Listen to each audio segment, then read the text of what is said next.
This webinar is presented by the Chamber of Commerce of the Palm Beaches. My name is Michelle Stocker. I am the Director of Sponsorships and Special Events. And welcome everyone. Thank you for choosing to join this webinar. This is being presented by Justin Cerrone, who's the CEO of Lincoln Digital Group, which has business across publicly traded Fortune 500 companies, businesses actually of all sizes that cross from the automotive industry to jewelry, to perfume, and all kinds of interesting things. So Justin's expertise is represented by the breadth and depth and varied sizes of organizations that he consults with to help them put together strategic, short-term and long-range quantitative and qualitative marketing plans. Justin is also a trustee at the Chamber of Commerce and probably one of our most active trustees, so we're grateful for that. And Justin, thank you so much for doing this webinar for us. We're so thrilled to have you, and we appreciate you sharing your expertise and your time. And thank you for all the time that you've put into thoughtfully preparing for this. So with that said, oh, I have one housekeeping thing. My sincere apologies. Only one housekeeping. We're keeping webcams off. We're asking everyone to mute your microphones. Justin does have some poll questions that I think will be interesting for you, so we ask that you do answer those. And he is interested in having live questions asked, so please use your question button as an attendee, and throughout the presentation, please ask the question at the time that you have it, and Justin and I will be watching the questions, and he will do his best to answer them in live time. So, with that said, I will now formally hand the presentation over to Justin. Thank you so much, Justin, and we're very eager to hear from you, and thanks for sharing your time with us today. Thank you, Michelle. I appreciate the introduction, and as always, thank you to the Chamber for continuing to produce informative webinars in a very unusual time. Obviously, there's a substantial need for the business community to receive webinars such as those that you've been putting on, and I want to thank you on behalf of Lincoln Digital Group and myself. I found them informative, and I hope the entire membership does as well. So thank you for your continued leadership, and thank you all to the attendees who've registered and joined today. As Michelle mentioned, I am Justin Cerrone, the CEO of Lincoln Digital Group. Pleased and honored to be able to share some ways to find marketing opportunity with you in these highly unusual times. And I'm excited about what we have to share today. Unfortunately, the coronavirus outbreak has made a notable impact on how we do business and how we live, more importantly. And that's likely to change for a very long time. So in the interest of everyone's time, I want to point out that this webinar is about how to make the most of what comes after this initial outbreak. It is not a webinar or information on what to do now or in response immediately to the outbreak. This is about how to look around the corner, how to open up our calendars and plan and prepare for the second half of 2020 and into the beginning of 2021 in order to maximize where we are now. So that all being said, okay, a little bit about us as an agency. We were founded in 2013 as a digital marketing agency. I currently lead about 12 team members full-time across all marketing functions in the United States. And with our business and our model, we support and execute marketing, both traditional and digital, everywhere from the United States down to Ecuador at the moment. So that's a little bit about us. Okay, so on today's agenda, very short and straightforward. A few questions in the beginning. The meat of the matter is how we're going to find opportunity in the second half of 2021, and then how we can look forward around the corner to begin executing. So let's start with some questions, because as we're presumably all tasked on this call with growth, either through sales or through marketing or some other form of business development, we're probably all in a very similar boat. So I'm going to ask a poll here shortly, but some things that we're likely experiencing together in some form or fashion are: we've experienced sharp sales decreases within the past 30 days. Your business may have reduced marketing significantly. You may have canceled all marketing for 30 to 60 days, and you may have even suspended other growth plans. Chances are, if you're in a growth-oriented function, you can relate to one or more of these questions as a result of the coronavirus outbreak in the current business landscape. This, of course, brings some challenges for growth-oriented business people. How do I grow after this? Primarily is a pertinent question. What do I need to do differently with my business to keep growing? How do I fulfill sales in this digital world? And how should I deploy my even more limited marketing budget in light of the coronavirus outbreak? So these are all questions that a lot of marketers, business owners, we're all wrangling with at this time. And I want to let you know that you're not alone. We are all sharing some of these concerns and questions, and now it becomes, what do we do about them? So you may also be wondering, should I stop advertising entirely? A much wiser man than me shared this quote, and I think it's very pertinent. It comes up roughly every recession or challenging time. Of course, I'm assuming we all know who Henry Ford is. And of course, he was a very wise man and successful entrepreneur. That's his take on the matter. So if you're wondering why you should be considering marketing or advertising right in the here and now, as opposed to pausing it altogether and thinking there is no hope for growth, take it from Henry Ford. He's certainly a man who saw around the corner as it relates to opportunity. So let's talk about how we act on that opportunity. Okay.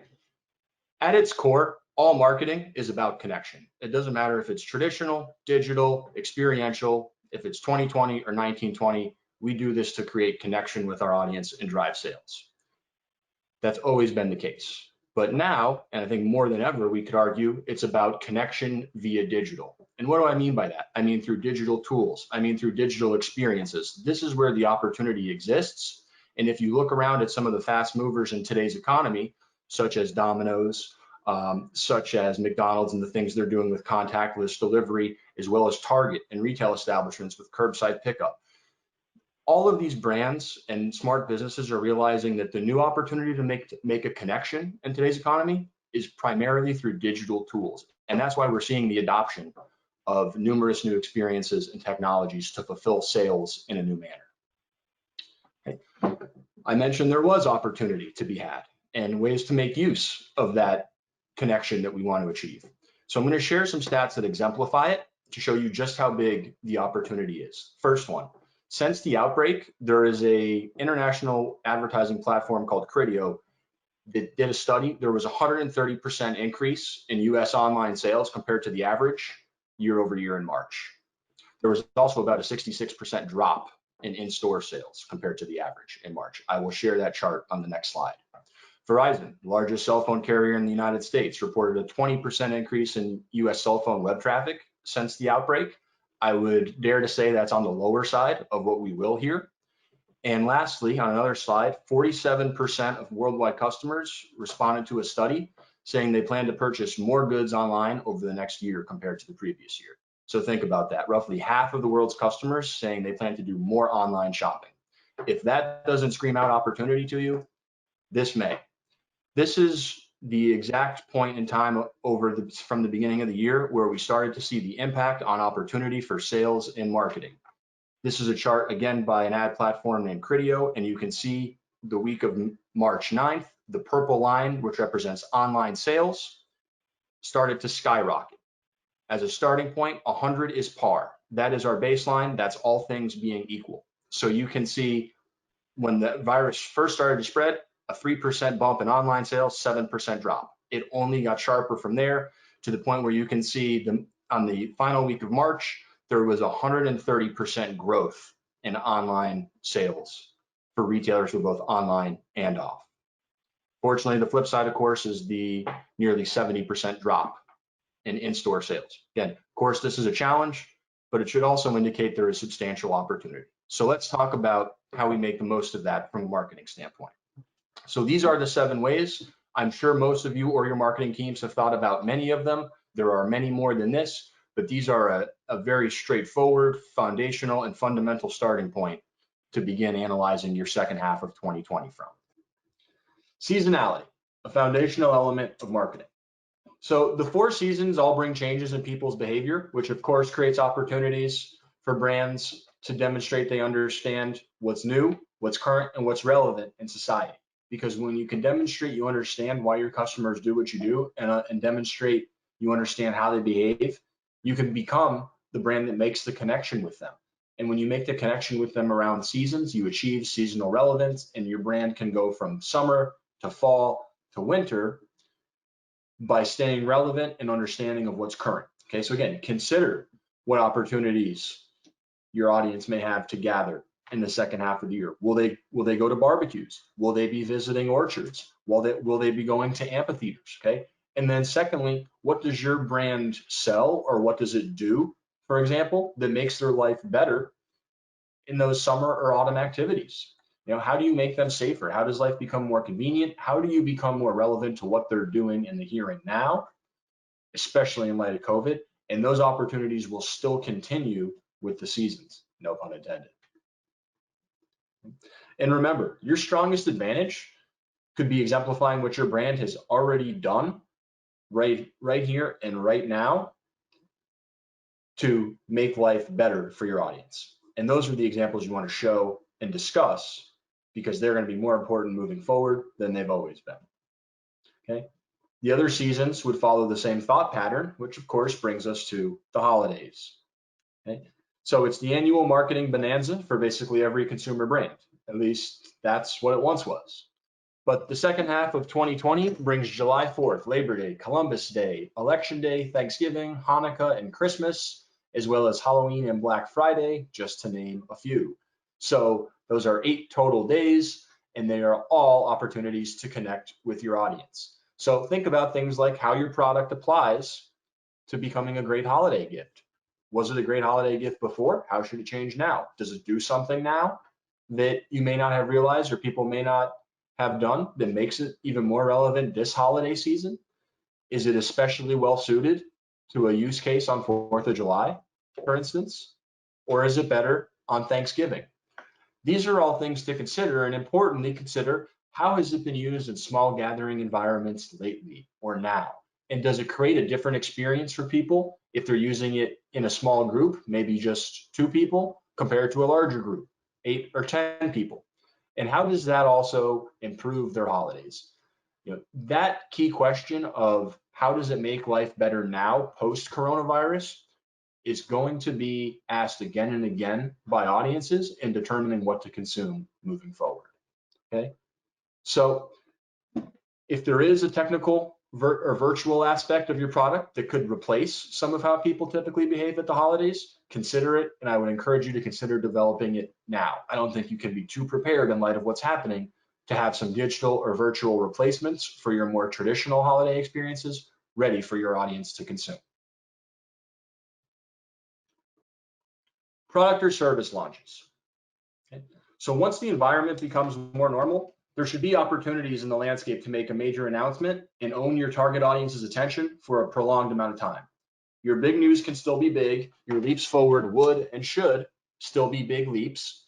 And so that means you should continue with preparation of announcement campaigns and show your product functioning well in our new world. Show how it fits, okay?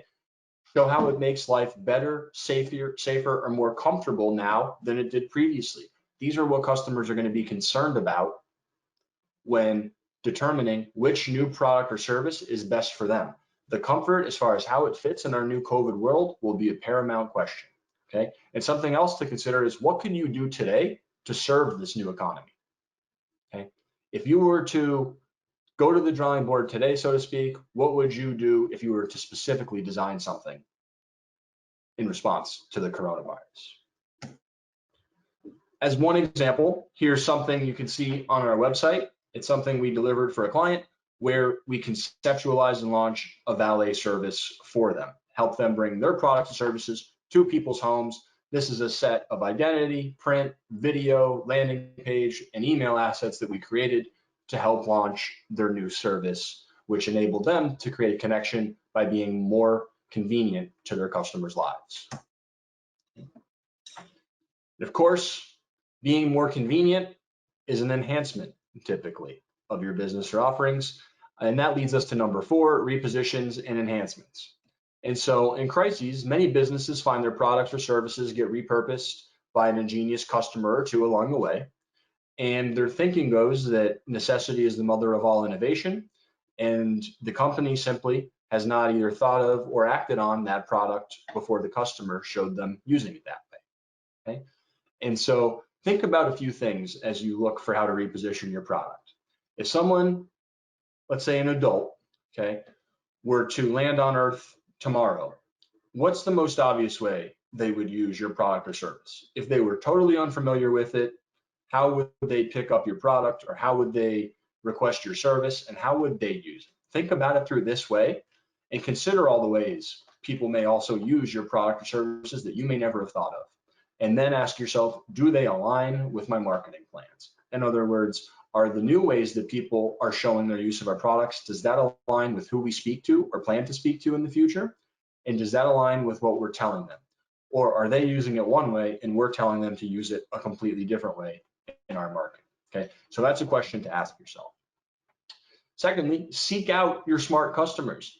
There's an entire group of folks who use the internet for a primary purpose of posting themselves, using photos, interacting with brands and their services, okay? They will be more than happy to show how they used your product differently than you do or you recommend. Some of this is just ingenuity. Some of it is curiosity. People do post this information. And if you use a social listening tool to gather the information, you will see what people are saying about your products. You'll see when they're mentioning your products. You will see how they're using your products. And it won't take the typical R&D process to create a repositioning of your products. Your customers will show you how else they are using your goods. Okay? And so when you then think about how I could enhance my products in light of coronavirus, okay, it starts with how can you create a more tailor-made customer opportunity through technology. So if you're enhancing your service, you're providing things like Target does to drive up delivery to pick up products, McDonald's, contactless delivery. Of course, that's not its own service line at this point. That's an enhancement of something McDonald's was already doing, which was delivery. Starbucks has been ahead of this for a long time, as you see on the image in the bottom right. They've been using contactless payment methods for the better part of the past decade, okay? And so think about how your product can enable or can utilize, think about how your experience can utilize technology to be better, more convenient, and more tailored to someone's life, and you will create a very successful product reposition or enhancement.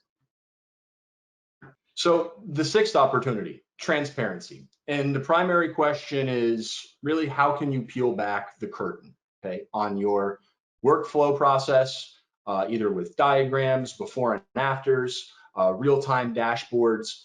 Is it photos or videos of your service being delivered or product being delivered? What can you share to your audience that they will view as value add? Okay, and of course, we're not talking about proprietary information or things that are confidential, but as far as what they can see that they will love or that they will consider valuable as it relates to their purchase from you, these are things to think about, okay? They bring customers closer to the purchase chain and process because they see the authenticity of what you're doing, okay? And it also can give them greater peace of mind if you're able to share workflow, okay? One example that we did is, and it's on our website if anyone's inclined to see it. We produced a video showing how one of our clients' technical departments filmed their inspection process to give customers peace of mind. Okay, that would be an example of a workflow video.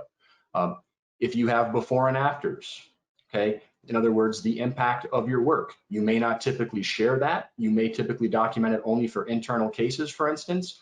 Consider if it does not hurt to share, if it does not put you at a competitive disadvantage, why not share those visuals? Because again, they will create deeper connection, which will lead to word of mouth, which will lead to retention, okay?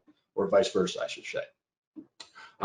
Real-time dashboards. So status dashboards could be another one. In other words, how close is my product to being done? We all see this with the likes of Amazon, Adidas, again, Domino's, all of these companies that put something in progress, so to speak, over the air, they give you these real-time dashboards or status updates of just how quickly you can expect your good or your service, okay? And so consider if your business can do something like that, because again, that creates more stickiness, AKA more connection between you and your customers, okay? And then lastly, pictures, videos of after delivery, okay? So for instance, if you delivered, let's say, a new sofa to someone, your business is home goods. You have a smiling customer. Is there an opportunity to show the customer happy with their new sofa, or happy with their new car, or happy with anything else they may have bought from you? Is there an opportunity for a video? The smiling faces behind the curtain, so to speak, of how satisfied you make your customers, consider sharing that and making that information transparent, because it creates connection. And then lastly, looking ahead and truly around the corner and priming the pump for 2021. So there are a few ways we can do that, okay? And as we tee up 2021, let's consider the following.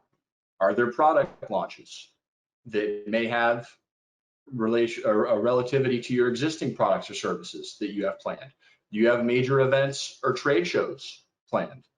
Is there new software or technology tools that you're planning on rolling out to your customer base or to the people who serve your customers that they should know about? Are you opening new locations? Are there strategic advancements that also affect your customers? These are 5 main buckets, but I'm certain there are others. 5 main buckets to look in.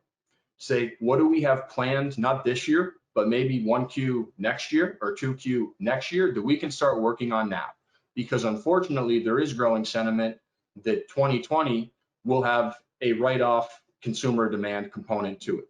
And unfortunately, that's something that happens whenever there is a new shock to consumer demand. But that does not mean opportunity is lost. That does not mean there is no purpose to marketing in 2020.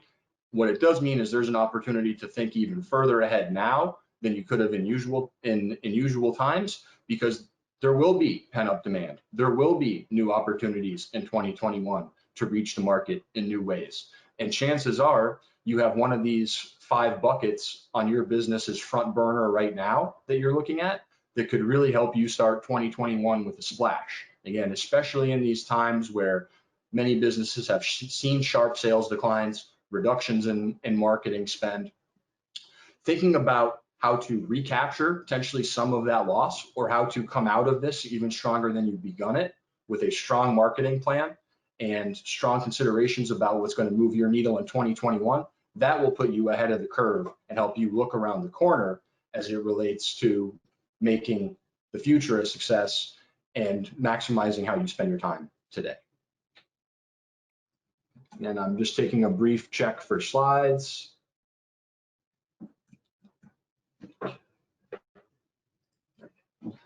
So going forward, okay, so hopefully you realize that the theme so far of the webinar and presentation is that opportunity does abound, okay? We saw that online sales spiked 130% just at the onset of this compared to their baseline, okay? We also saw that almost 50% of worldwide consumers plan to do more shopping online over the next year compared to what they did previously. And those are all stats from the landscape that paint the picture of opportunity. There's going to be more time spent online, more time shopping online. And when you consider some or all of these 7 ways and how people change their behavior in light of seasonal variants, in light of what they're doing at the holidays, in light of new product or service launches, in light of how they can bring their service to customers as an enhancement or a reposition, how they can be transparent. Those are all items to dig into in order to help uncover the best ways to maximize the second half of 2020. Okay. Certainly you want an established marketing personnel or partner in your business to help launch your plan. And remember, always stay focused on making the connection with customers. At its core, again, marketing is about connection. And as you look at these 7 ways and other ways to reach your market, if there's an opportunity to make a connection, that's where you know you'll be successful. If you feel like it's extremely challenging or almost impossible to make a natural connection, I would pivot elsewhere as you look forward, because connections oftentimes just feel right, as we know in business and when you're being marketing and advertised to. So if you focus on making that connection going forward, in light of the opportunity that abounds in the second half, I'm confident you'll have a very successful 2020 and into 2021 for the second half. So I did prepare some bonus items for you that are more or less turnkey solutions as to how you can get started with this growth and acting on this opportunity now. And in the case of these three solutions here, what I put forward are something that really requires no human involvement beyond the initial install at all. Of course, there's some spot checks and things like that, but three quick turnkey solutions that if you're not doing, I would highly encourage everyone to do in the near future. One, establish call tracking. Why? Because in times of reduced budgets, we need to be even more informed about which lines, which channels are really making our phones ring. And I think most business owners and marketing personnel would agree with that in general, but at a time like this where there's less consumption and even more necessity on spending your budget wisely, call tracking is a turnkey solution that can get down to the dollar and the individual call as far as what calls are leading to sales and which are not. Okay. Social listening tools. This is something that you can install just by entering your brand name as well as a few key phrases such as your product name, maybe your product category, maybe your competitors. What a social listening tool does is it simply scrapes the major social media platforms and gives you a summary of everyone talking about your product and how they are talking about it. Again, so when we talked about that treasure trove of customer information that exists on social media about them using your product, how they use your product, where they use your product, social listening tools, and there are numerous options out there, they bring this information back to you on an automated basis. They flag these users, they flag these mentions, and they give you a digest of how your brand, product, service, or competitors are being talked about. Okay? And that does not require any ongoing involvement to get that information sent to you. Lastly, heat maps on your website. Very simple. It tells you where people click and where they scroll on your website. Simply involves the application of a script on your website, which is a minor piece of code. And then a heat map collects all sorts of information around how people click on your website, what pages they visit, where they move their mouse, where they scroll on their phone, how far down your website they may go. Basically gives you an entire visual representation of your web visitors' behavior in a single screenshot. And so these are three turnkey, and some of them are free from various sources, three turnkey things you can do now to start uncovering these opportunities in order to get further ahead once we return to a normal business environment. There will be a lot of value in this data, and so I highly encourage everyone to act on it, especially call tracking, because it will almost immediately identify which of your marketing is waste and which creates an opportunity for even greater growth.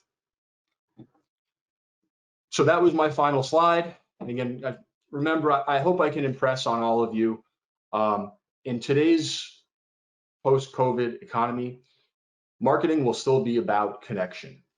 But what will change, and most likely for our lifetimes, is that connection will now be driven through digital tools, digital experiences, digital technologies. With people acting and behaving in different ways now and into the future, they are going to consume your products differently. They are going to interact with your business differently. They are going to expect more from your business digitally because that's going to be how they feel safe and convenient based upon their experience today. So as I plan to wrap up the presentation, I want to impress this upon all of you. If you can make a connection and there's a way to use digital to enhance that connection or fuel it, you will be in an immensely more promising and opportunistic place than not recognizing the opportunities digital tools and technologies can bring to your business in light of the outbreak. Please feel free to ask any questions at this time. Or Michelle, if you have anything you'd like to add or jump in here with, please feel free to interrupt. Sure. Justin, thank you so much. While we're waiting for questions, I just wanted to reiterate a fact about using digital platforms. So pre-COVID-19, as most of you on the call know, and to those of you who are new guests for the Chamber event, we did not offer webinars. We did seminars live in person to give people opportunities to hand their business card out, get education. But, you know, all of our platforms were in person. So what has happened, obviously, as a result of COVID-19, we are now up and running using 3 different platforms. We use LinkedIn Live, actually 4, Facebook Live, GoToMeeting, GoToWebinar, and of course, Zoom. So what's happening is we're getting registrations for people not only out of the county of Palm Beach County, from Miami County, Dade County, other counties in Florida. We're actually getting people out of state. And for the first time in my 1-year tenure at the Chamber, we actually have had people come to webinars from other countries. So as you can imagine, although this is such a challenging time, and that is an understatement, there are still and yet positive things happening where we're connecting in the theme of connecting to people that I would dare say we would have not been on their radar screen. We would not have necessarily connected to offer education, hopefully encouragement. And also we hope that we're offering opportunities for people to feel connected to each other and to our organization. So I definitely going to join you in that. And what's going to happen is we are going to continue our webinars in the future and into next year for obvious reasons that I just stated. So we look forward, like all of you, to getting back in person together, hopefully sooner than later. But in the meantime, this is an effective platform and something we were forced into, but I think is a good thing for us to move forward and to continue into 2021. Justin, if you, I can see on the call, I think we have a group of people that are work for themselves, work from home, they promote a service or an organization or multiple services. Do you have advice for them if they were going to pick one thing to implement or to put in their plan going forward post-COVID-19? What's one thing that you would encourage them to do? Yeah, that's a great question. I would, to pick one is tough. If I had to, I would start with repositions and enhancements, and that's for a few reasons. So I can go to on the screen here this slide.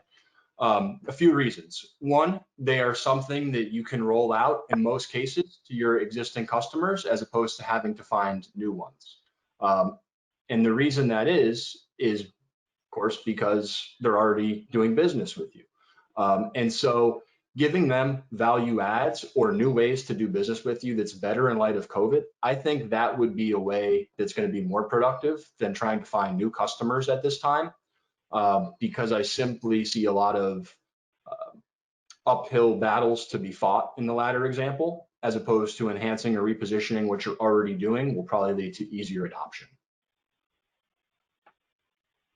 Okay.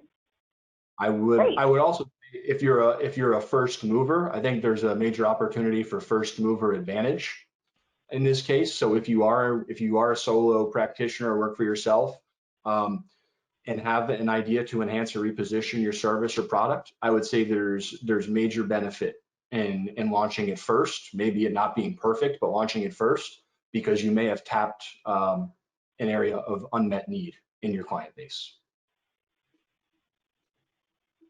Great. And you also mentioned that people should be, and forgive me, I don't know the technical term, paying attention to what people are saying about their service and product and them.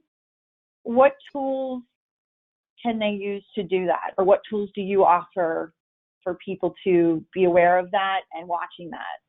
Yep, social listening. So that's the general category of the product. So just a couple things in the interest of transparency. We don't produce any of those products. None of them are ours, so we do license them. We use a few of them. One of them is very simple. It's called Listener. But there are a few. I'm certainly happy to chat with anyone who'd like more detail on that. But the name of the tool is called Social Listening. And that's the actual platform that will bring back mentions of your brand name, your products, your service, competitors, category at large, for instance. That's the type of tool that collects all that information. Okay, great. And we have just 2 minutes left. Justin, can you talk to us about how you and your organization use LinkedIn, Twitter, Facebook, the typical usual suspects for social media, and any tips you may have for, again, our smaller, locally owned businesses, especially right now, how they can use those to stay connected? Yep, great question again. As far as where I would begin, I think the key is really beginning with the customer interaction. And what I mean by that is prompting on these channels, be it Facebook, Twitter, Instagram, YouTube, prompting, and you may have to incentivize your customer base slightly to show how they're using your product, or how they may want to use your product in the future. So you can prompt them for current applications of your product or service. You could simply create a poll and solicit customer feedback over those channels at this point. And of course, you want to do it in the interest of making their life better and easier in a post-COVID world. How can we serve you better? That would be how I would frame that question on social. I think you raise a great point. That's a great place to end. If all of us are thinking about each other, the clients that we serve, when I get up in the morning, I think to myself, who can I serve today? Whose life can I make a little bit better? Who can I connect to each other and to the Chamber's resources to help them continue in their business? It's a different question, right? Asking, how can I help? What can I do? How can I be of service? So I think that's a great way to end the webinar. I do want to share with all of our attendees, please check out our website. We are now offering 2 to 3 webinars a week. Some of them are planned a week to 4 weeks or more in advance, and some of them are coming to us fast and furious. And we are also partnering with other chambers and other counties to present well-known speakers from, like, for example, we have next Thursday the CEO of the Federal Reserve Bank of Atlanta, who will be giving a State of the Union on economic outlook. So we also have had Mark Wilson, who is the president of the Florida Chamber of Commerce for all of Florida, who's working closely with the governor and is sharing updates, very detailed statistics on everything from COVID-19 outbreaks to economic factors, to break down across the state of what's happening as far as policy changes, which, as you know, are happening fast and furious. We also have a COVID-19 emergency response webpage that is brand new since March 23rd, that has a lot of local resources as far as helping you or encouraging you or showing you where to apply for small business loans. Please do check that out. That is a resource that we are continuously updating almost on a daily basis so that it has the most relevant and recent information to help all of you. It also has state level resources and federal resources. So please do take a minute and check that out. There's a big red button on our homepage that says COVID-19 Emergency Response Resources. So just click on that and it will take you to the resource page. I also want to encourage everyone, support your local restaurants. We have so many wonderful restaurants here in Palm Beach County that are, of course, still open and offering takeout. Some of them are offering discounts and specials and BOGOs. We have a page on our website promoting our local restaurants that are chamber members. I would dare say most of the local restaurants are chamber members. So please take a look at that. Some of them are offering coupons through our website and special incentives for chamber members to visit them during this difficult time. So with that said, I just wish each of you to stay connected to each other, to other local businesses. And I love the question, what can I do to serve and how can I help? And we will get through this. And thank you for your time and attention today. And I hope that you join another webinar soon. And I hope that you have a peaceful day. Thank you so much. Thank you, everyone.